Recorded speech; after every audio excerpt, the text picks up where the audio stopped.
Hello, friends. Last week, we introduced you to Ascent Nutrition's mold and mycotoxin-free organic coffee. Now it's time to check out their algae oil DHA. The benefits of algae oil DHA are incredible. It supports a healthy brain, memory, focus, clarity, and concentration, children's brain health, and a healthy development. It supports overall cardiovascular health, healthy DNA function, and a healthy inflammatory response. Algae oil DHA also facilitates quantum tunneling of electrons into the mitochondria for energy use. The list goes on and on. It also contains 250% more DHA than fish oil per unit. It's backed by at least 16 human clinical studies.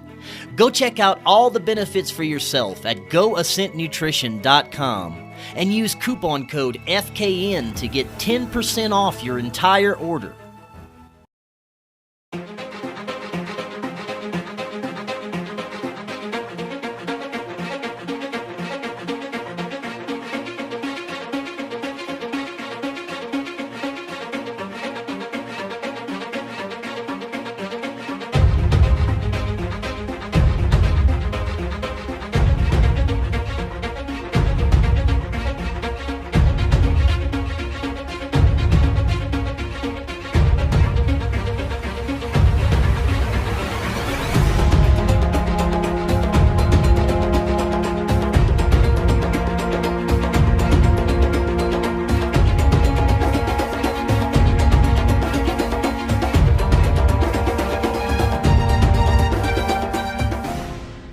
Welcome back to Forbidden Knowledge News. I'm your host, Chris Matthew.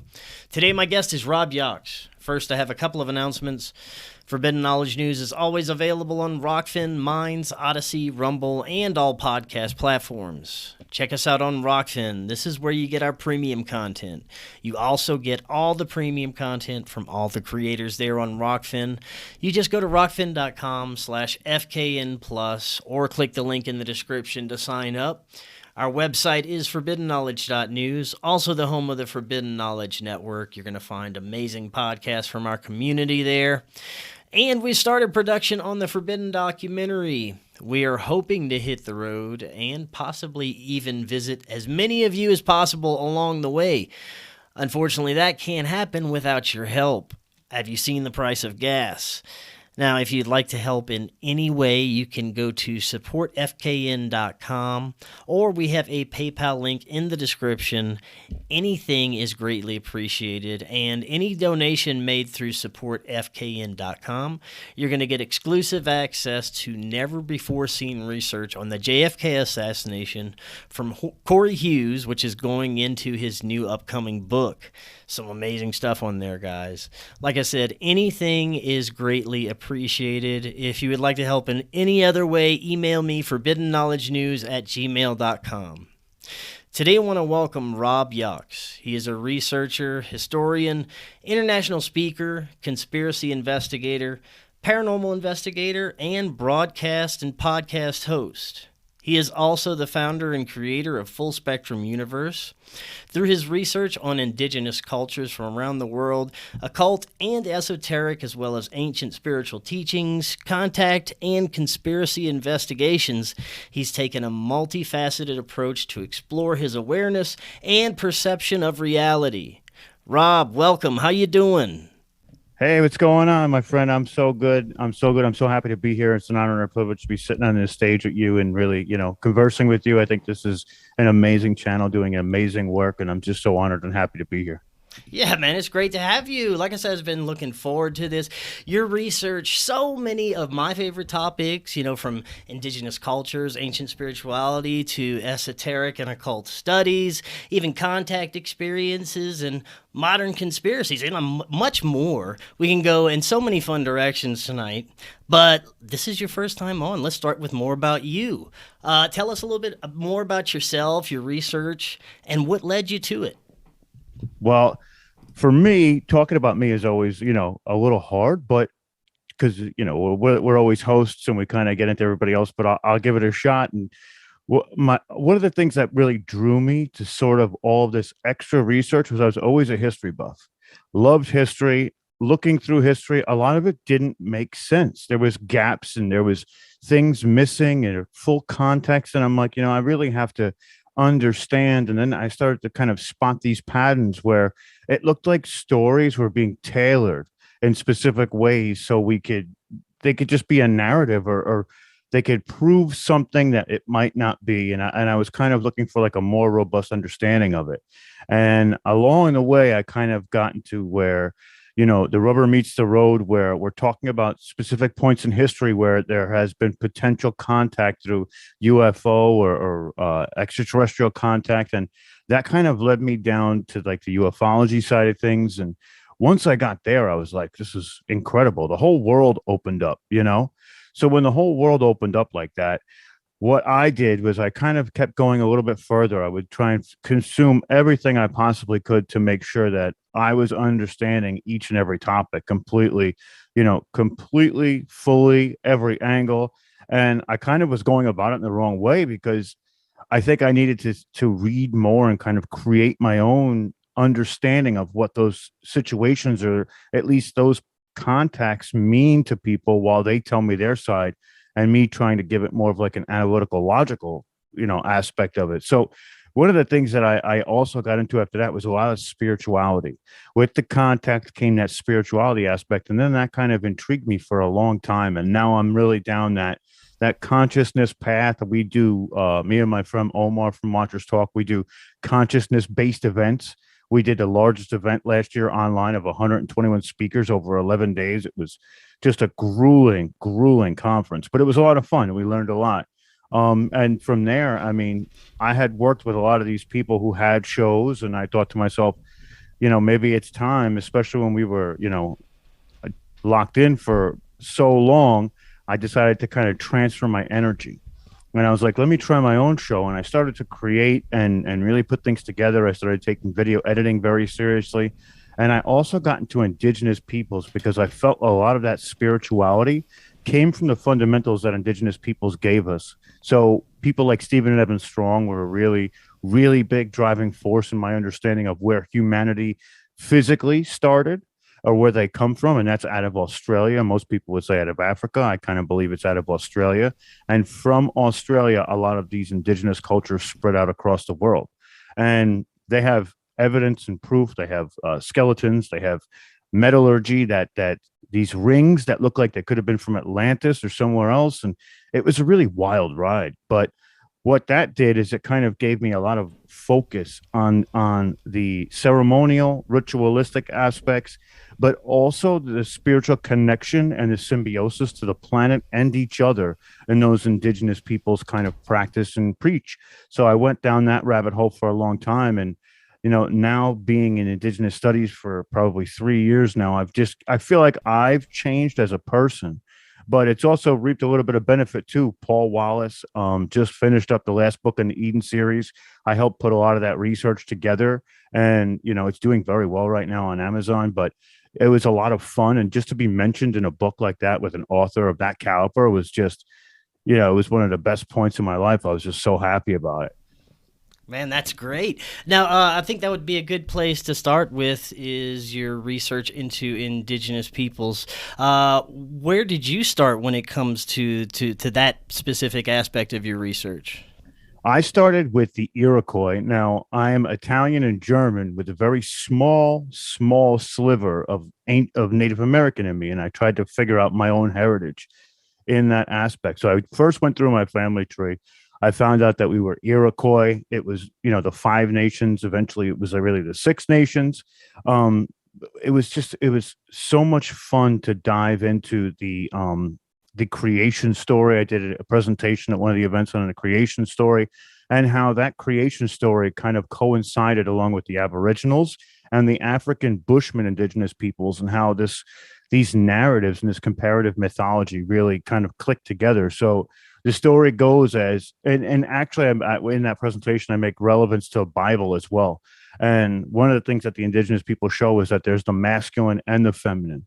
And when we get into the feminine side of that kind of mythological hierarchy, the creator of what we are is the sky woman, or the wind woman, some people call it. And there's a great spirit is kind of her counterpart, and she breeds life to daughters eventually, that actually, I'm sorry, two sons, and then the sons have daughters, and they become the food that we eat. And that great connection, the corn, the maize, and I think it's the wheat, is the three of them. And that actually leads to the story, which can be found on almost every ancient civilization, about the seven sisters and the Pleiades, because everything is kind of coincides back to that seven sisters, which is the water, the rain, the sea, the river. I could name all of them, but and I think that the the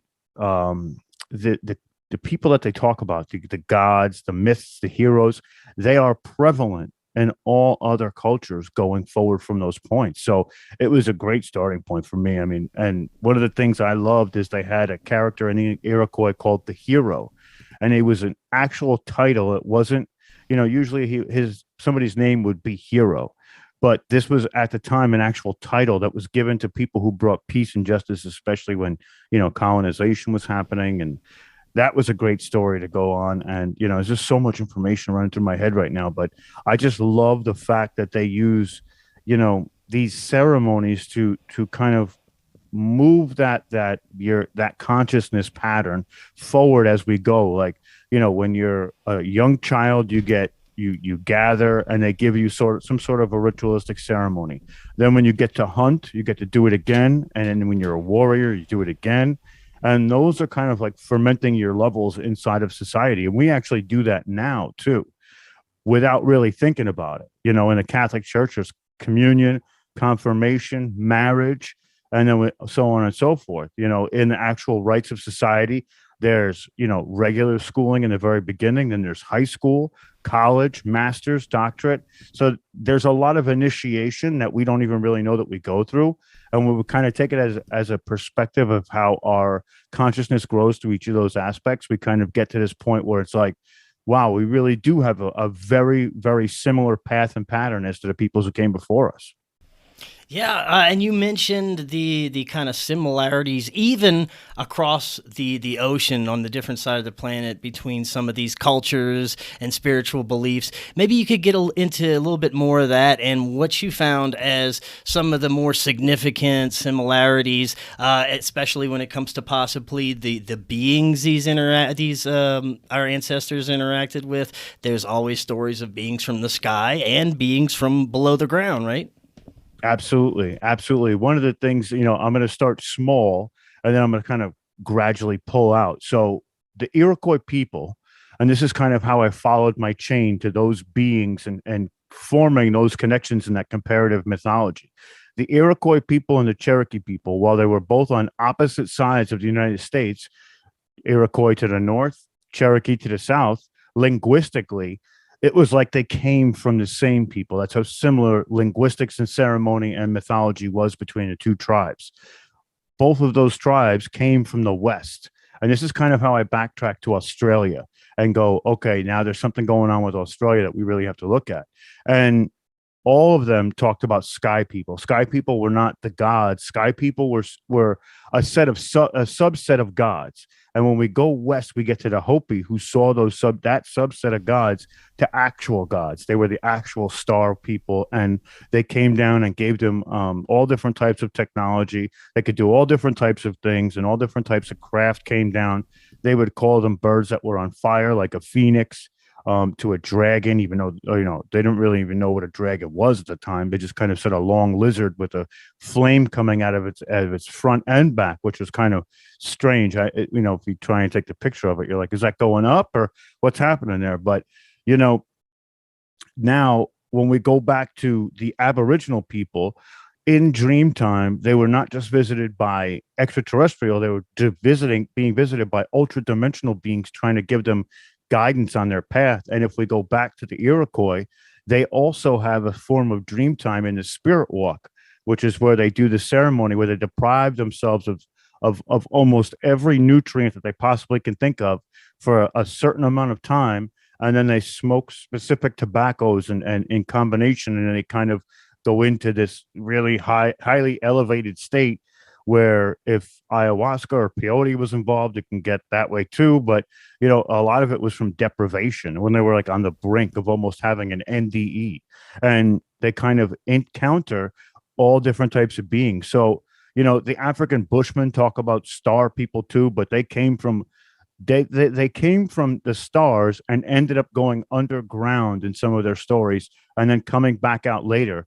Or there's a tribe in Africa that's more towards Ethiopia, and they had beings that were coming out of the water but in craft, and they were landing. And there's specific, and Paul Wallace talks about this really well. He's fantastic when he says it, but there's specific tribes even to this day that are modernized, but know that specific people get taken away at specific points, and it's these underwater beings, and they take them to some underwater, basically an underwater base, and bring them back 2 or 3 years later. And so many people in these towns have recorded the same types of, occurrences. And it's kind of like, sometimes the people who are like critics or naysayers would be like, well, that's kind of like Rumspringa to the Amish. They get to run out into town for a while and then come back. But they talk about these almost lizard-like style beings that literally teach them as they're down there too. And all these people that come back are completely changed. And, that's a lot of the these types of beings are not classified to the same level as like the Great Spirit or the Sky Woman. But even, talking about the Sky Woman, that sounds like an entity itself, and there's also some of the African bush creation stories is, well, there's a woman who comes from this whole great hole where basically the tree of life and knowledge is ripped up. It's one tree of life and knowledge. They rip it up. There's a big hole in the sky and they all come down. She comes down and she walks into the caves. And when she walks into the cave, she breathes life to the bugs, breathes life into the animals. And then she finally needs somebody to help her till the land. And that's when she brings humans to power. But there's so many different sides to these stories that we can look at it. If we look at that towards the Bible, or the Iroquois towards the Bible, there's similarities. And that's one of the reasons why now a little bit of what I'm doing is that comparative mythology, because we can track these entities throughout time. Sumerian Kings list up to the times of King Arthur. I've done one such entity by the name of Ayana. Ayana was the granddaughter of a Sumerian. He's like a Sumerian pharaoh, but he was seen as a god. He was a pharaoh in Samaria, and essentially what this woman did was she lived for so long that you find her in Phoenician writing, you find her in Egyptian writing, and then you also find her all the way up to where she actually lands in Ireland. When she lands in Ireland, she basically is seen as somebody way different because she's darker of hue. And the people who came from Ireland, actually the Druids of Ireland, had a tremendous connection with the Phoenicians. So from Ireland, she goes to England, and then she becomes Morgan Le Fay. And Morgan Le Fay, she has these powers. And even up to like these, when we look at comic books, they're kind of like art imitating life. And Wonder Woman, her name is Diana. Not Ayana, but Diana, and she's a representation of this god, and she's an Amazonian that can fight. And this Ayana is seen as the goddess of war and the goddess of love at the same time. It's just really wild, but it's just so much that goes into the mythologies. I love it. Yeah, man. And that particular aspect of individuals or people or entities that could be appearing throughout different stories throughout history, throughout different periods of time, just because that they have the ability or that long of a lifespan. That's really interesting. Now, I do want to talk a little bit about that, but first I want to get to the advanced aspects of our ancient ancestors and these indigenous peoples. most people don't think of them to be too advanced, but when you think about their knowledge of the stars, agriculture, spirituality, what they were doing with ceremonies, the plant medicines that they were making, everything was highly advanced. It's just not the type of advancement that we're used to. Probably much more efficient, much more peaceful, and they probably lived under a much better aspects of society that way. Absolutely. And, this is something that I firmly believe. This isn't proven, but this is kind of something that I've garnered to be a truthful type of, for me, I've looked at evidence of it, but it doesn't make sense to say that it's definite. You know what I mean? But there's something on this planet called yuga cycles. And a yuga cycle is essentially every 26,500 years. And in the middle of every yuga cycle, mankind, and this goes back to the 7 root races, right? So we have all these different root races that each live in a yuga cycle or a half of a yuga cycle. So in the middle of every yuga cycle, man goes through some sort of tribulation where he either flourishes like Atlantis did and then gets to the end of his cycle. And then again, of course, he has to go against that, that catastrophic event at the 12,000 year mark, even though, you can last the whole yuga cycle, but then you're going to go through 2 of those events, right? So mankind is either thrust forward in the middle of each yuga cycle to be this technological bastion of whatever it needs, creation, energy, whatever it is, or they get knocked back to the Stone Age. And when they get knocked back to the Stone Age, now we're primitive people again. EMP pulses can take out, we know right now, we could be living in the Stone Age tomorrow. EMP pulse comes, boom, everything's gone. Nothing works. Cars don't work. Computers don't work. Everything is back to sticks and rocks, and we got to build fires and really do things, like that. And I truly believe that every one of those root races had to encounter somewhat similar but different style cycles where they either had to flourish or get knocked back. And I think the beginning, and if you notice, a lot of mainstream media only goes back, like the mainstream history only goes back 12,000 years. So it kind of coincides with that, that line, and the Sumerians and the Native Americans, but they've already debunked it a little bit with the Bosnian pyramids and the footprints found in New Mexico that were 24,000 years old. Mm-hmm. But it could have been, it could have been a previous root race, or, well, whatever it might be. I think we're on the 7th root race now, 6th or 7th. Right.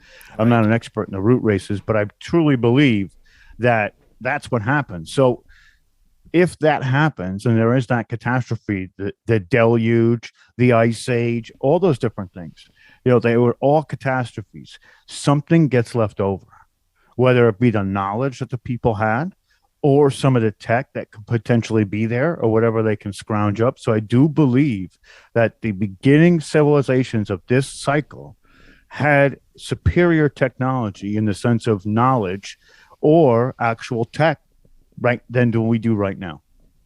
Yeah, and you're right. There's no way to tell actually how many times we've been reset throughout history and had to start over as a human civilization. And there's more evidence coming out recently from people doing research that we might have haven't even had a major catastrophe within the past few hundred years that might have completely changed erased the past history that we've known, but that's a completely different show. I want to go back to what you were saying about people that we can look at throughout history and ancient texts that might indicate that they have lived for an extremely long time and been around and possibly have been worshipped as what was considered gods. You mentioned one individual earlier. Who else can we look at that's really might stand out as someone who's kind of time traveled?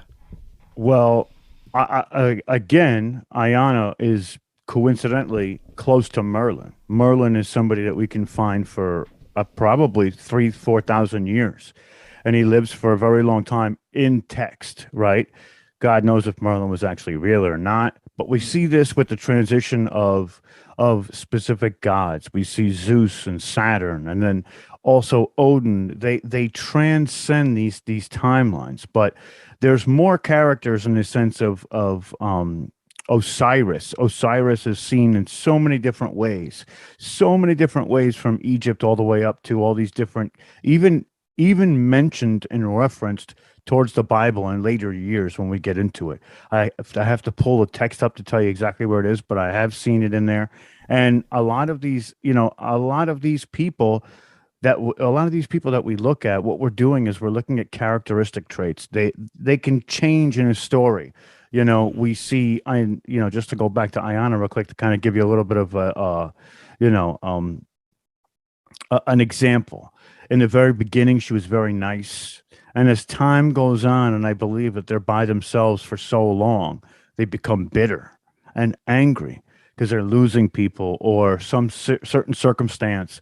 Um, you know, I've done a lot with Ionis so far. A lot of the other ones I haven't gotten there yet because the comparative mythology is something that's kind of new for me.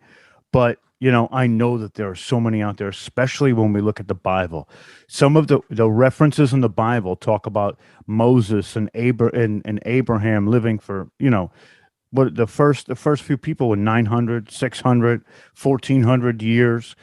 There's something there in their genome that's letting them live that long. So are they hybrid? Are they some sort of different style type of human that was created or evolved? Do we know? But a lot of these, there's so many symbols of them, and it's funny because a lot of them come up in like comic books now, and kind of like these mythological people, but they're believed to be real people at one time. And that's one of the things that you struggle with too with mythology is, were these real people or were these kind of representations of something? And I do believe that most were real people. They were real, either real, kings or sovereignty that was looked at as a god, extraterrestrials, ultra dimensionals, just everything. It was so many, it runs the gambit. So there's a lot of it. Oh yeah. Now like I said earlier, we got so much to cover, and you just mentioned extraterrestrials and interdimensionals, and this, of course, is one of the big topics that I cover. It's one of my favorites, and it's one that has also my perception of has it changed very vastly over the years since I first started looking at it, and it's probably going to change a million more times as time goes on. But as of now, my perception is very different from even I say last year. From the time you started looking into extraterrestrials or interdimensional beings, how has your perception of what these things are changed, if any? Tr- tremendously, just like yourself. I did believe that there might, I don't know, there's no definite for me, like as if they're physical, are they not physical? But I believe now when I first started, it was definitely some sort of physical being coming down, doing its damage, or taking its cells or creating some sort of hybrid and then jetting out. And now I think that there is more of a consciousness connection to it. One. Two, I think that there are more ethereal styles in which that they can come in contact. Also, I think that there is a lot that we still don't know in the sense of transference of consciousness, and your consciousness goes to the ship, but you're really here, but they can still take physical cells from you somehow.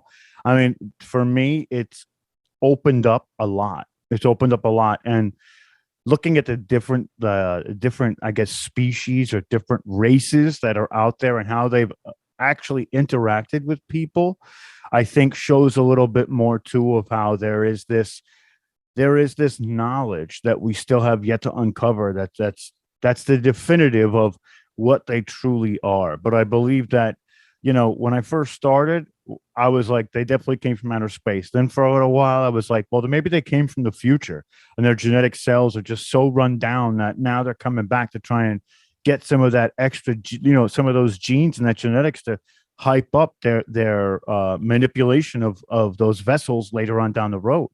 And then I was like, well, maybe they're creating portals, and you're metaphysically traveling through a portal, and now you're speaking with them from somewhere off in the distance that you never even left your bed. So it's been like this transition, and I think that they're all true. I think that you can get any one of those types of contact now. And also, I'll tell you this story. My fiance is not very into ufology. I was doing an event with my friend Omar called Total Disclosure, and I have never had any contact until that moment. And it wasn't contact in the sense of they communicated to me, but I saw it. So we're standing outside, and she's not into, like I said, not into this lifestyle or really delving into it. And we look up and we see a light, and it looks like a star. That's how far away it is. And the light gets a little bit bigger, and then it shoots like straight over our heads and just gone. And I was like, whoa, what was that? She saw it too, and she goes, I have no friggin' idea what that was. And I was like, that was wild. And then at first, you sit there and you're looking at it, you're like, was that not? I'm not sure. In the next 30 minutes, I counted 7 different airplane or 7 different jets circling and or triangling around that vicinity. And I don't live near an airport, so that kind of air traffic is not common at all, ever. And I was like, something was going down. And here's the kicker, too. I've always wanted her to kind of be involved in that community. So did my consciousness kind of project that message out to them and say, hey, look, you want to help me out and show my fiance a little bit of what you guys could do? Was that me? And also, I was holding an event called Total Disclosure where, when the government was supposed to come out with their disclosure, we ran one back to back with it. So we knew we weren't going to get anything from the government. So we wanted to bring on people who had contact and information about that contact. So it was right before that. And it was like they kind of gave me like that head nod, like, go ahead, man. Like, you're going to do the event. It's going to be awesome. And then 2 weeks after the event, I'm in Texas. And I look up and I see the same thing again. This time I'm by myself, but I saw it again. And that was after the conference. So I'm like, well, maybe they came back to be like, all right, dude, you did all right. And gave me another head nod and kind of went on its way, But it was that for me was like, that was the only contact I've ever had. I've talked to a million people who have had contact. And I was always like, why don't I ever get the contact? Why don't they ever contact me? What's going on? Am I supposed to sit on the outside here and just kind of, be the ultimate outsider, like I call myself, and not get that contact and just kind of report on it? But then it happened and it was like wild. But the fact that we had it together was really special for me. I don't know how she feels about it, but for me, it was like, that's the wonder of what I do and looking into certain topics. And that's, finding that needle in the haystack when you're doing research. You're like, yes, I found that connection. Let's go, and it was incredible. You mentioned the mainstream disclosure thing, and that, of course, if you've listened to me for any amount of time, you know how I feel about it. I don't trust anything coming from our mainstream media or our government. These government 3-letter agencies that are trying to push different types of people into the forefront. They're trying to put people into this community and kind of insert them and get their agendas and narratives, and I think cause a lot of confusion in what's going on. And mixed in with that, we have plenty of people that are coming into this community just to cause confusion or get their own notoriety in certain ways. But as far as the mainstream and our government and the media and the connections there, what do you think's going on? It's definitely infiltration. And this kind of goes to like my esoteric and the occult and how they use fear to propagate other operations that they have. And I think that this is one of the ways that it was becoming more prominent and people wanted to kind of know and really understand it, even in the sense of the community that we're a part of.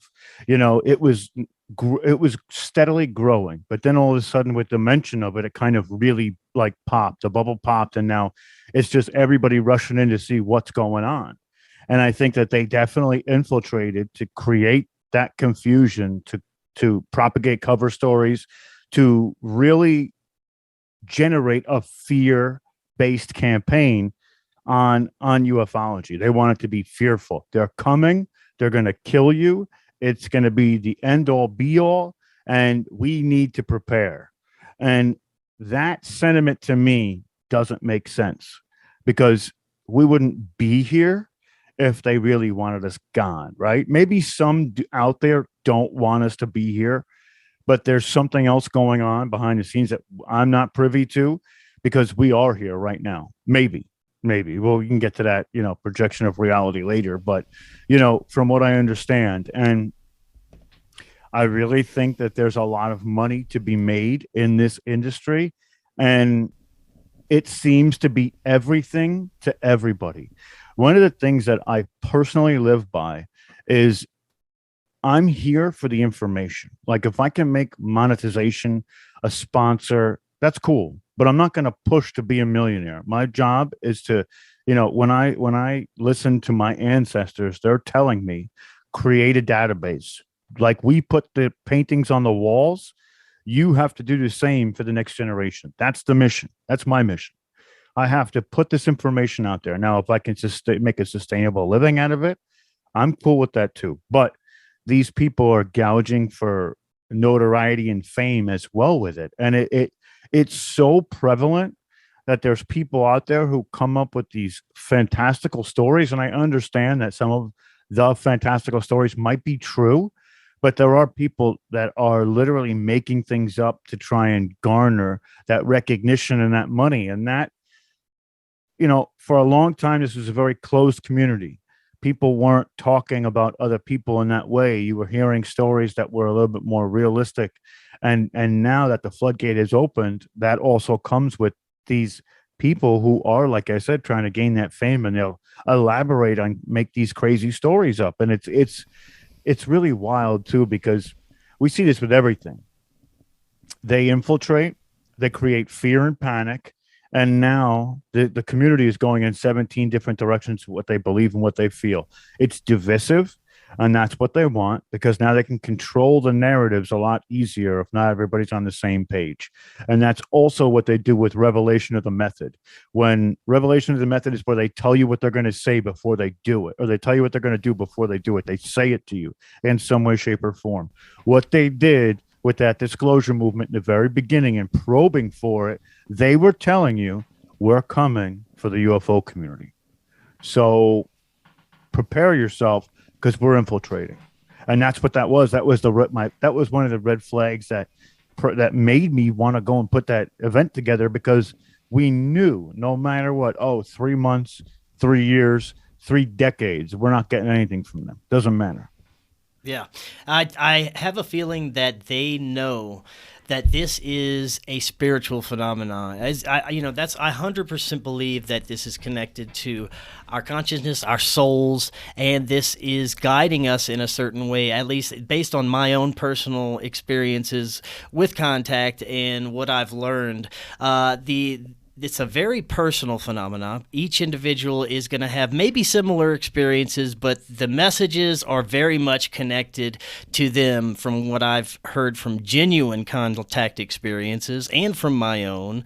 They are guiding people to heal themselves, become their best selves, and, heal everything around them. And it's usually positive messages for the most part, and if it is negative, it mostly starts out negative because the people don't understand it, and then they get regressed or have some work done, and it ends up being a very life-changing phenomena for them and an experience.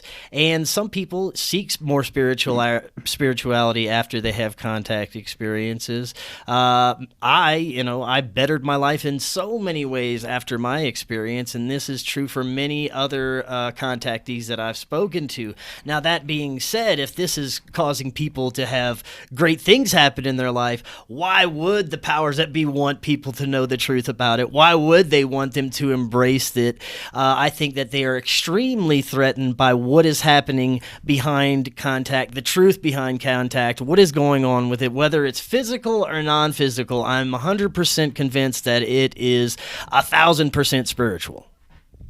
Absolutely. I 110% agree. I 110% agree. There's two things that they focus on, as in they and them. We all know who they and them are. I don't want to say things, especially if it's going to be on YouTube.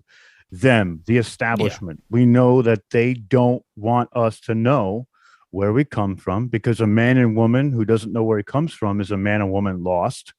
That's one thing. That's what goes down with the history and the rewriting of histories, and not having any focus on specific instances in history that'll give us that ability to really garner our fullest potential. And that potential is limitless once we exceed in frequency and vibration to or at least be able to manipulate our vibration at such a way that there's nothing is off limits. That's one of the monikers of my show, Full Spectrum Universe, is with passion and knowledge. Nothing's off limits. Nothing's off limits. You can do anything, and there's a lot of different phrases that I say from people that I've spoken to, like Phil Gruber. The information is the activation. When you're in the knowing, now you have that as an armament or as a battlement. You know what I mean? It's there for you to use. It's activating. And also, we are the ones we've been waiting for. When we figure out our truest potentials is when we seek that harmonious future and that timeline that we are creating. And I also believe it has a lot to do with the indigenous way of life and that symbiosis with each other and the planet. And as a collective, we can create that difference that's going to change things at such a surface level, energetic level, and a mental level and spiritual level for everybody. Not that we're telling anybody what to think or what to do. We're asking you we're kind of enticing you to explore it for yourself. There's 1,000 roads to source, but that source is one road, and that's internalization. It all comes back to you and the work that you're doing for you to be the best version of you and create that potential for yourself. Now, how do you think this whole deception ties in with what we're being told is the traditional model of space? I also always have to preface this by, I am not a flat earther. I in no way believe we live on a pancake floating through whatever the ether is. But I do not believe in anything NASA tells me. I don't believe in what they're telling me exactly what the traditional model of space is. I'm not sure if the earth is round, if it's a triangle, if we're in a simulation, if we're in a realm, or some kind of spiritual training ground. I don't know, but I know there's a major deception and confusion that is being perpetuated by the mainstream, by NASA, by our sciences, and always has been. And there is a huge mystery surrounding what's beyond our atmosphere and what can be achieved with space travel. And I want to get your thoughts on this. I'm not sure about space itself. Like you said, I'm not a flat earther. I don't know if we're moving at 16,000 miles per hour through a black abyss where there's other things that are not hit. Like, think about it. At 16,000 miles per hour, if a small asteroid hit us, it's just like when you're driving a motorcycle. If you hit a pebble at 80 miles an hour, you are going to probably get eviscerated on the pavement below. But, so I don't really know what's out there. I do believe that there is the earth that we know, and then there are layers beyond it. I don't know if you've seen it recently. There's this map that comes in where Admiral Byrd talked about those lands beyond. Yeah, and that's great. That to me would make a lot more sense.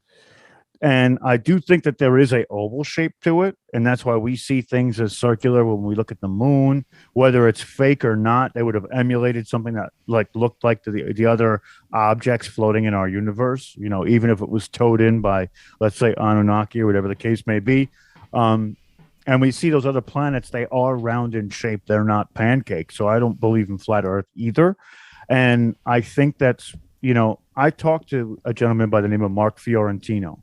And he was working on Einstein's theory of relativity and superrelativity, unified field theory. And he fully believed that. And the one question I asked him that was fascinating, I said, what did you find out that you weren't looking for? And he says that the universe is made of ones and zeros. There is a creation to the universe that is artificially made. Somebody created it, or something created it. I said, that's pretty wild. So, I look to the space and cosmology experts on that. And I think that there is space. I just don't know if there's that Kuiper belt of radiation like they talk about. I believe that I don't believe in a firmament. I don't think that there would ever be a firmament. I think that we would suffocate if there was a firmament, because even if there was created oxygen inside of that firmament, eventually it would run out, I would believe. You know what I mean? I don't know if that works for me. That I don't believe in the firmament, but I don't believe in flat Earth either. And I don't think we're on a pancake floating in space. I'll tell you that. I think we're on a globe shaped thing, but I think there's more out there than they want us to know about because some of our ancestors came from those outer areas and they are consciously advanced than we are. And they're still out there. They're still out there. And they're actually, I think that there's something going on with Antarctica where they're being told you can't come into this area. Otherwise, there will be, we will get shot down. And I think that's what happened to Admiral Byrd.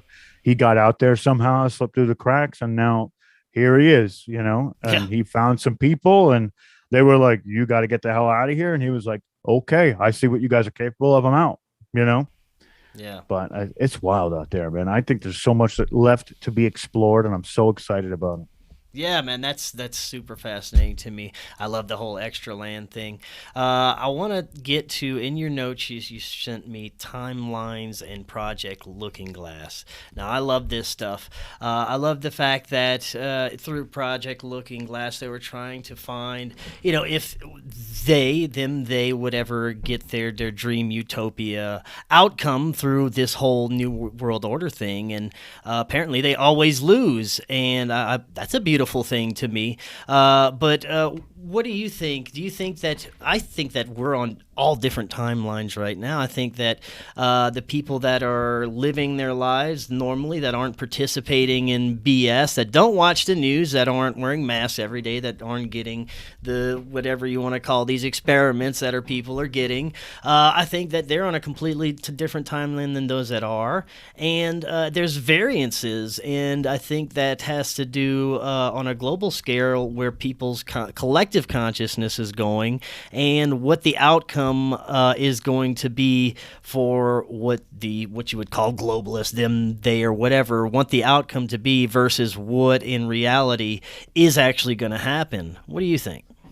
I'm gonna reference a few things right now. I'm gonna reference Indigenous peoples. I'm gonna reference the Looking Glass and what I believe is happening. The timelines. So there's a Hopi prophecy, and the Hopi prophecy says that after the third cycle or the third turning of the sun, which is actually this year, after we go around through this summer and winter solstice again, which is actually reversed because this came from Aboriginals and Hopi, so they're actually on different solstices. But after that, there's going to be a great split. The lower frequency people are going to go one way. The higher frequency people are going to go another way. And what happens is they're going to be literally on the same plane of existence, but not able to interact with each other because their reality won't be the same.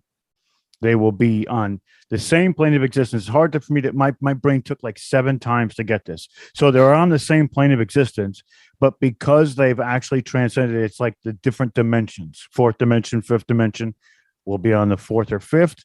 They'll be in the 2nd and 3rd. No more interaction unless we engage. And there's always ways to get back to that higher 4th or 5th dimension.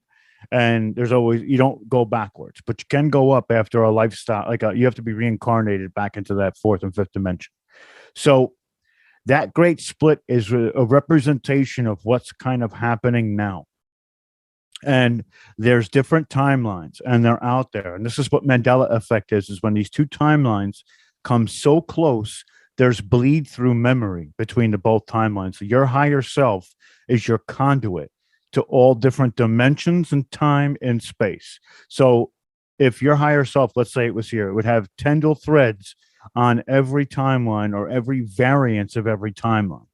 It's your connector point, like your operator.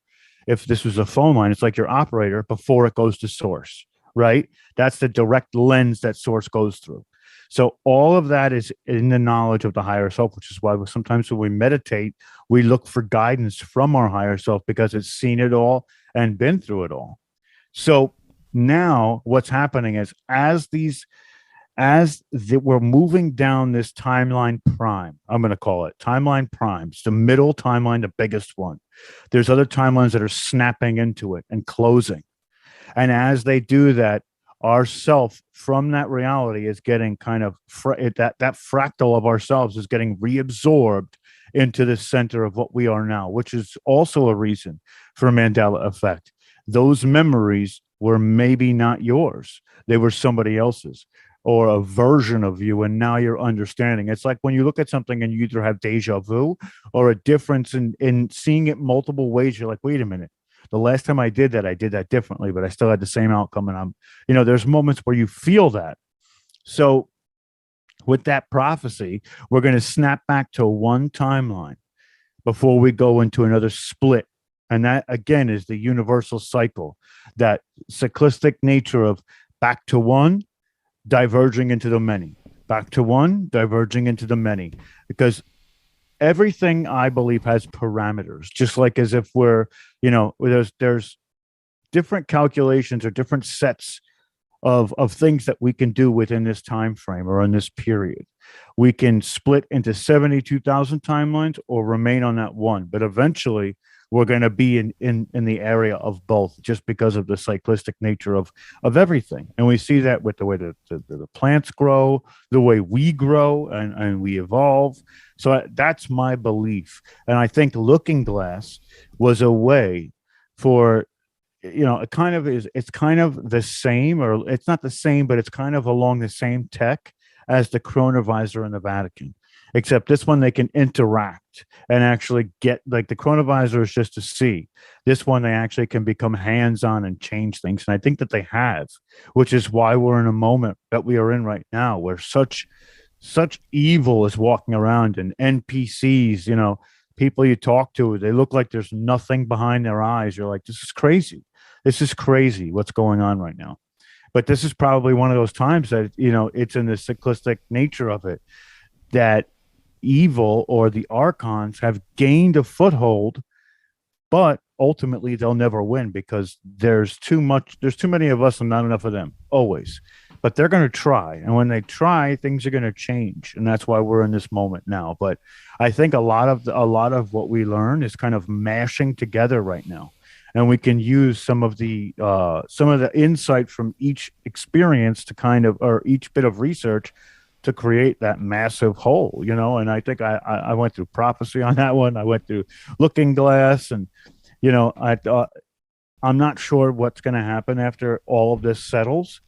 But I am absolutely sure that we're going to split back out once we reach that center timeline. We're going to actually split back out over centuries, but we're going to split back out to that multiple timelines and dimensions, things like that. I think we're all kind of collapsing in on itself right now. Yeah, I love that, man.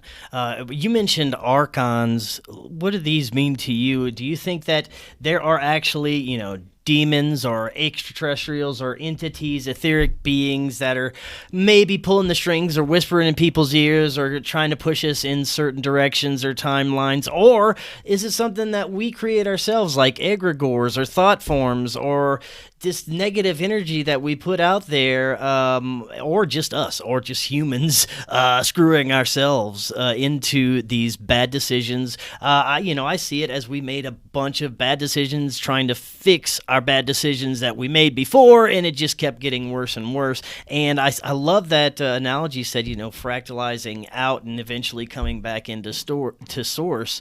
But what do you think is going on with that? I think I'm going to say yes, all of the above. I think that they're all there. And I think that there is an alignment between them. I think that there's this polarity for me when it comes to entities, ethereal entities, doesn't matter what it is. There's a polarity. And there's a gray area where people kind of, mosey in and out of either side to forward its agenda. And this is why for me, it's not as simple as good and evil. There's people riding the middle and playing both sides for some ulterior agenda, and maybe 5 or 6 different people riding different agendas. But there is an alignment with all things, I want to say, lower frequency right now, because they do believe that their time is numbered. So whether it's an extraterrestrial, whether it's an ethereal being, even though it's not physical, doesn't mean it can't be low frequency. We don't know all the laws of each dimension or how it works. So I think that there is an alignment, and they're all gung-ho about enslavement, about fear, because fear is food to them. Think about that. Fear is food and enslavement. And once they have us where they want us, because of our ability to transcend the scales, we can work for any and all of them in any way that they see fit. And I think that that's one of the things that human beings are. We're some of the brightest lights in all of the universe and solar system. So that's why we're so garnered, and every side wants us to team with them. And while some will go with the bad, some will go with the good, and it's going to be that way forever. Even if we win this time, they're still going to be there, and it's going to go through that cycle of where they kind of go in and where they don't, where they come in and take over, and then we go in. It's funny because I just saw a TikTok, and you're going to be like, you're referencing a TikTok, but it's true. It's true. This lady said, what if the Bible, where it talks about Armageddon, the rapture, has already happened, right? And after that, it supposedly says that Jesus is going to rule the earth for 1,000 years of peace, tranquility, Renaissance. And that's right after the Dark Ages. So we have the Renaissance and all that movement, technology, and then the industrial complex coming up and making life better, and giving us technologies to help people. Well, it depends on whose hands it's in, but potential for help. And every so often, the devil or Satan is going to get a short season. What if that's what we're in right now? That short season. And again, it goes back to the cycles, right? The Yuga cycles, the regular cycles that they're talking about in the Bible, the universal cycle. And we're having to kind of navigate these waters until it's another 1,000 years of peace. Yeah, I mean, there's so many aspects to what's happening now that you could point to being what some would say apocalyptic, or even, there's so many people that are right now thinking that we're in the what you would call end of days. And I don't think it ever ends. I think it's all cycles, like you said. I think we are in, whether it's a down trough or a middle trough or, a temporary trough, whatever is going on with this cycle that we're on, that we're always going to come out of it, and we're going to always come back into it. And I think along the way there's also major cataclysms and disasters that could alter the amount of humans and what's going on with global civilizations that happen at the same time. But I think we always keep going. I think we're always going to keep going. But I do have a feeling that we are in a cycle where there are going to be major changes, and things may get a little difficult for people before they get better, Absolutely. Absolutely. And, it's never over. You're right. There's no end of days. If there is an end, what it does is it creates a new beginning. So it's just a transfer, just like ourselves. Our souls, or whatever you want to call it, our energies are that. They're energy. Energy cannot be destroyed. It can only be transferred or transmuted to something else. So we're always in that cycle. And this is one of the reasons why I believe in reincarnation.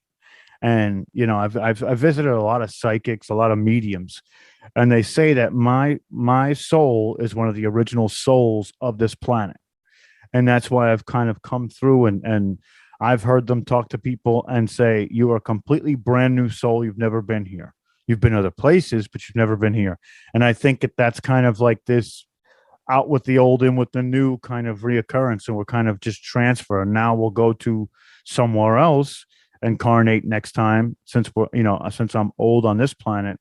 Now that I've fulfilled my duties, hopefully on this round, they'll send me somewhere else like Jupiter or Saturn, who knows. But I think that there is that cyclistic nature, and we're gonna have bad times, but it's always going to outshine it with good later on down the road. And everything we do, even in those bad moments, is to preserve enough legacy to give to those future generations, so they don't have to start where we did. They can start one step ahead of the game. And I think that's how it keeps happening until that ultimate race at the very end is angelic by nature. They're just born angelic. Let's spend the last few minutes on this. I think this is a great talking point: discernment of information. And I think everybody needs this extremely bad right now, especially with all the BS and misinformation with every single topic that you look on online and in the media. You're not going to find any truth there. So for you, what do you do to sift through all the BS, especially when you're doing your research and you're trying to present it to others like we do here on our podcast every day? How do you do your best discernment? I can just say for me, I use my gut a lot. Oh yeah. Oh yeah. Absolutely. You have to use your gut, especially when we're talking about things that almost can't be proven in the way that like we want them to be proven, right? Like we know what sounds, and this is the crazy part. Like talking to so many people who have had contact, when you get that person who's not being genuine with you, I've studied body language. I mean, I've studied a lot of different things, but there's just something inside of you that goes, that's BS. That's BS. Immediately, you know it. And I don't know how or why, but one of the things I try and do is I try and vet the source where it came from. Have they been credible? Are they doing other research? Is it something that they just said on a show somewhere really quickly, or is it something that they believe in themselves? And sometimes people's convictions can kind of give me an ability to like, all right, I understand, but now I have to look at it myself. And that's one of the things that I try and do with my show, and I'm sure you do it as well, is everybody has that threshold where when they hear something, it clicks, and then they have to go and research it because it's they need to know. And I hope that like every time I touch a microphone or I'm on my show that we get that done, that something profound was said where somebody clicks. But a lot of it, especially when it comes to like the real like news media, and like I don't trust any of it. So I look for the patterns in the narrative and what they're trying to do behind the scenes. And that kind of gives me an understanding of where their modus operandum is. And I can kind of create what's really happening from that moment. A lot of it is background research into a lot of their papers that they put out and their essays where they're talking about this stuff. And this is what I mean by revelation of the method. They've said it already. You just got to find out where in that paper that context is relevant and then just kind of go about it in that manner. Spirituality, it's what feels right. It's what feels right to me. And after reading so many different texts, it becomes not just it feels right, you're able to kind of throw the idea back and forth in your mind and see if it fits for you or if it works. And that to me is my biggest discernment, is that analytically looking at it, but also not like letting logic dictate exactly what I feel, and kind of go about this understanding of what it is that I'm looking at.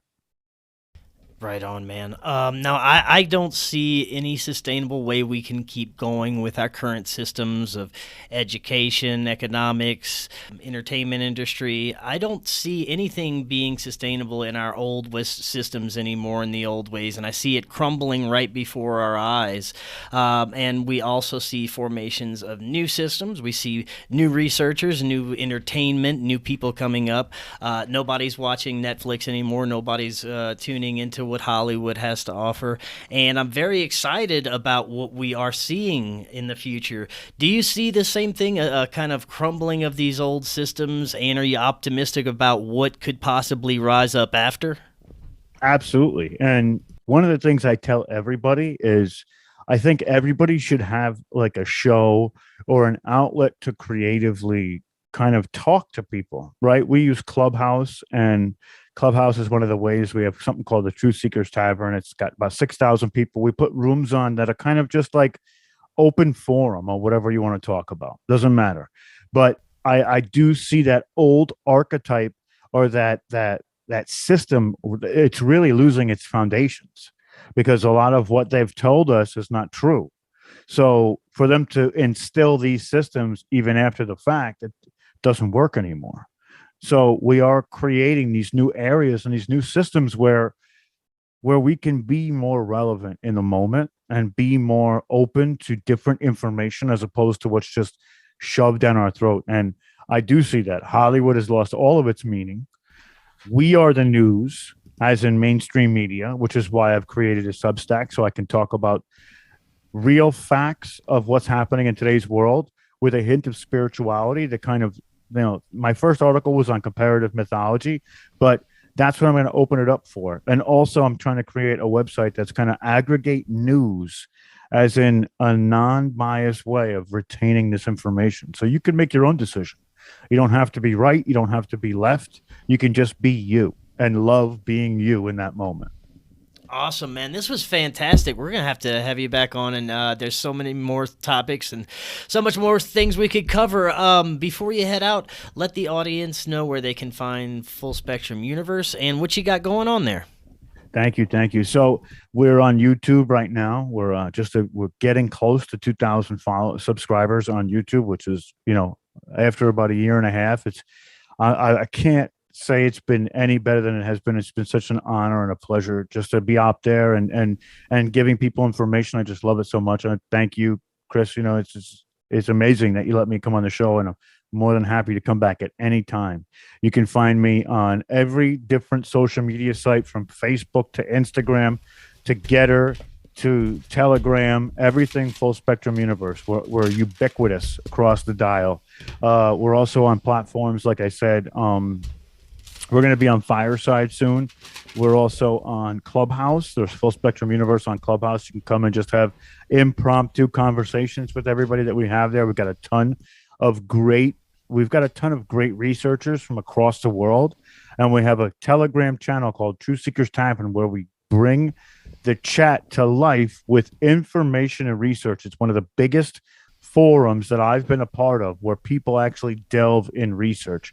A lot of it was on current events, but we're kind of spinning more out into the topics that I love. And that's pretty much it. We're everywhere. Substack, Full Spectrum Universe, everywhere. Awesome. Rob, that was great. Like I said, we'll have to definitely do this again in the future. I'm always available for you, brother, and thank you so much. Like I said, it's been an honor and a privilege to be here. I love your show. I love being here, and I can't think of anybody better to talk to, man. It's just been so much fun. I loved it. Thank you so much, man. We'll definitely do this again. And until next time, everyone, have an excellent evening. We'll talk again tomorrow. See you then.